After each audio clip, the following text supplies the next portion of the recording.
아니 저는 이번에 선생님 만나게 되면서 과거에 쓰였던 글들을 한번 이렇게 쭉 훑어봤는데 그중에서 2023년 12월 7 일에 국제신문에 이런 글을 기고하셨습니다. 제목은 이재명 대표께 첫 문장은 "예언 따위를 믿는 편이 아니지만 윤석열 정권의 조기 퇴진 가능성이 언급될 만큼 흉흉한 상황입니다." 근데 그 문장이 현실이 됐죠.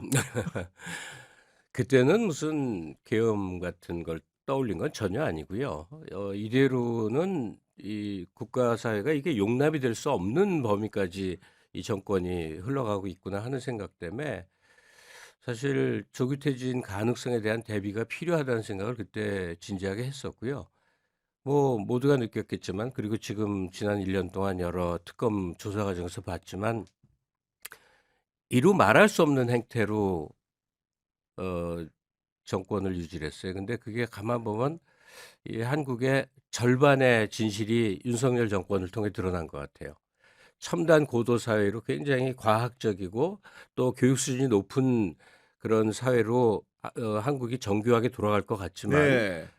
반면에 어떤 부문을 슬쩍슬쩍 보면 진짜 엉터리 같은, 옛날 후진국 시절에 뭐 대장 하나가 뭐라고 하면 말도 안 되는 일이 그냥 벌어지고 온갖 비위 부정이 난무하고 이런 면이 있는데, 그 절반의 한국을 그냥 그대로 보여줬던 것 같아요. 아 정말로 그 말도 안 되는 일이라는 게 그 지난해 12월 3 일에 비상계엄이 선포가 됐는데 그 사상 초유의 계엄 상황을 선포했고 윤석열이 자멸의 길로 간 거 아니겠습니까? 그렇죠. 그런 상황 목도하면 선생님은 어떤 생각하셨습니까? 어 저는 그 계엄 선포를 들었던 그 순간을 못 잊겠어요. 왜냐하면 이게 경험 때문에 그런 건데, 이후에 펼쳐질 그림이 쫙 느껴지는 거예요. 그러니까 민주주의 체제가 붕괴되고 독재 국가가 된 이후에 어 뭐 보자마자 이건 명확히 친위 음. 쿠데타인데 그게 실패할 리는 없기 때문에, 모든 게 인제 군 중심으로 군사 통치로 이루어지면서 그냥 입법, 사법, 행정을 한 손에 거머쥔 독재자의 손에 마구 유린되면서 한국 경제의 외환 다 빠져나가고 그냥 끔찍한 그림이 쫙 펼쳐지는데, 파노라마처럼. 네. 잠깐새 그렇더라고요. 그래서 덜덜 제가 그 계엄 선포를 들은 날부터 40몇 시간을 잠을 못 잤더라고. 너무 긴장이 돼 갖고 1 초도 못 자겠는 거예요. 그 체험이 떠오르네요. 그러니까 지금이야 뭐 굉장히 많은 게 밝혀졌잖아요. 근데 그 너무 겁먹었던 것 같은 생각도 들고. 그래도 이제 최악의 상황은 피하기는 했지만은 1 년이 순탄치가 않았고 특히나 인제 윤석열이 구속 취소되는 과정이라든가 헌재의 결정이 굉장히 지연되는 부분들이 국민들을 걱정하게 했었는데 그래도 그 국면마다 국민들이 위로받을 수 있었던 것은 '유튜브라는 매체가 없었다면 과연 공감하고 위로받을 수 있었을까?' 이런 생각 많이 하게 됩니다. 저도 그 얘기를 하리라 하고 왔다가 쪼금 들춰 보니까 너무 많은 사람이 같은 얘기를 해서 또 얘기하기가 민망한데, 박찬욱 감독이 인터뷰한 내용 아 있잖아요. 그러니깐요. 네. 제일 좋아하는 매체가 뭐였습니까? 그러니까 윤석열 비위 다루는 유튜브 영상 봤다고 그랬잖아요. 그게 박찬욱이 대단하다는 의미가 아니라 너나 나나 우리 다 똑같은 똑같구나. 심정이었구나. 네.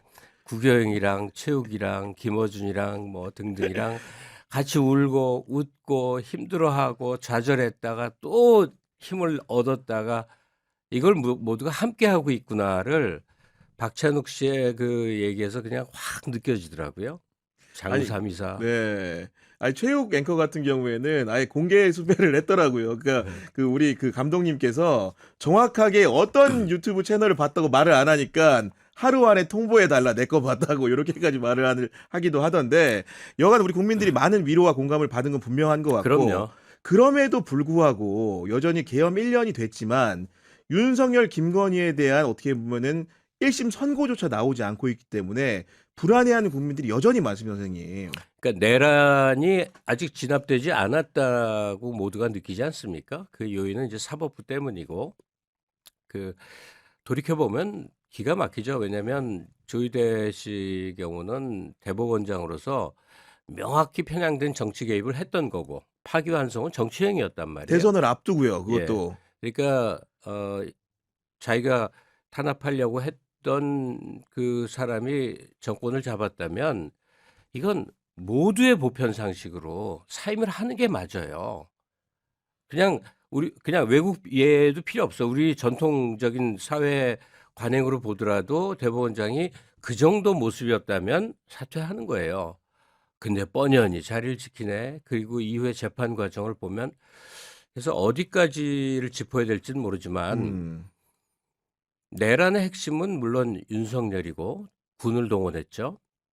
그러나 내란을 가능하게 했던 그 배후 세력에 과연 법관들을 빼놓을 수 있겠는가? 그러니까 모든 법관이라는 의미는 아니에요. 조희대 라인, 음. 검찰과 이 사법부 이 두 덩어리가 윤석열의 뒤를 받치고 있는 그런 입장 아니었던가. 그리고 이들이 그냥 물러서는 게 아니고 언젠가는 무슨 짓을 한 번은 하지 않겠는가 하는 건데 그건 뭐 오늘 후반부에 잠깐 네, 얘기를 했으면 그렇습니다. 좋겠어요. 저희 예. 차분히 이제 이재명 정부 6개월을 이제 돌아보려고 하는데 여하간 그럼에도 불구하고 이재명 정부가 출범을 한 이후에도 순탄치 않은 일들이 굉장히 좀 많았는데 그럼에도 불구하고 아직도 임기가 많이 남았기 때문에 시작하는 이재명 정부를 위해서 선생님께서는 어떤 제언을 좀 해주고 싶으십니까?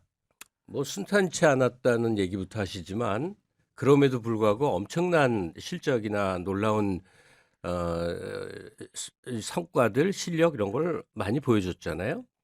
그러니까 조마조마해서 어떻게 흘러갈까 보다 저 사람 손에 많은 것이 좌우될 수 있겠구나 이제 이런 느낌을 많이 줬는데 무엇보다 저는 이재명은 무엇인가 누구가 아니라 이재명은 무엇인가. 무엇인가? 예. 왜냐하면 때로는 역사에서 어떤 존재는 그 시대의 배경들, 그를 뒷받침하는 광범위한 세력들에 의해서 한 시대가 만들어지기도 한단 말이에요. 그러니까 더 이상 개인으로 볼 수 없는 그런 상태죠. 그러고 보니까 이재명 정부라는 거는 윤석열로 인해서 흩어졌던 국정을 바로잡아서 모든 걸 정상화하는 과정 거기에 그칠 수가 없는 거구나. 좀 깨달은 게 있어요. 그렇다고 한다면은 뭔가 인제 그 뭔가 새로운 사회로의 변혁을 예고하는 도약할 수 있는 모멘텀이 될 수 있다 이런 판단을 하시는 거네요, 선생님은. 그게 이재명 정부의 사명이라고 생각을 해요. 왜냐하면 뭐 옛날 얘기는 이제 가능하면 안 해야 되는데 우리는 두 차례의 도약의 경험이 있어요. 첫 번째가 박정희 때 중화학공업을 통해서 중화학 제조 국가로 대변신을 하는 아무리 독재를 하건 뭐 문제가 많았어도 하여간 제조 국가로의 대변신 된 거는 우리 역사의 큰 이제 분기점이고 그렇습니다. 그리고 다시 한번 이제 디지털 전환기에 IT 산업 육성이라는 걸로 또 한 번의 시대를 만든 이제 김대중이라는 존재가 있었죠. 김대중은 이제 몇 가지 의미를 가지고 또 하나 탈냉전이라는 한반도 평화 정책이라고 하는 큰 흐름이 하나 있는데 또 다른 측면에서는 디지털 시대를 개화시킨 그런 그러니까 큰 역사의 봉우리를 만든 그런 존재들이고 그 이후에 특히 이 토건 세력이 중심이 된 이명박서부터 박근혜, 문재인, 윤석열까지는 상당한 정도의 정책이 내지는 심하면 퇴행기였던 것 같아요. 한 20년 가까이가 우리가 더 이상 앞으로 나가지 못한 시기인데 그러니까 1차, 2차의 두 차례 도약에 이어서 아마도 세 번째, 3차 도약을 맡아줘야 되는 그런 역할이 아닌가 생각을 그 합니다. 3차 도약이라는 말을 해 주셨는데 최근에 저는 이재명 대통령의 말 중에 가장 눈여겨봤던 게 뭐냐면은 그 해외 순방 자리였던 것 같은데 "우리나라도 힘이 더 강해졌으면 좋겠다." 이런 말을 하거든요. 사실은 인제 해외 무대에서 국내에서도 마찬가지인데 "우리 한국 스스로를 강대국이 되겠다." 이렇게 선포하는 발화를 그 대통령의 입에서 본 적이 굉장히 드물거든요. 예. 어떤 의미라고 보십니까? 아니 제가 얘기하고 싶었던 논점이 바로 그거예요.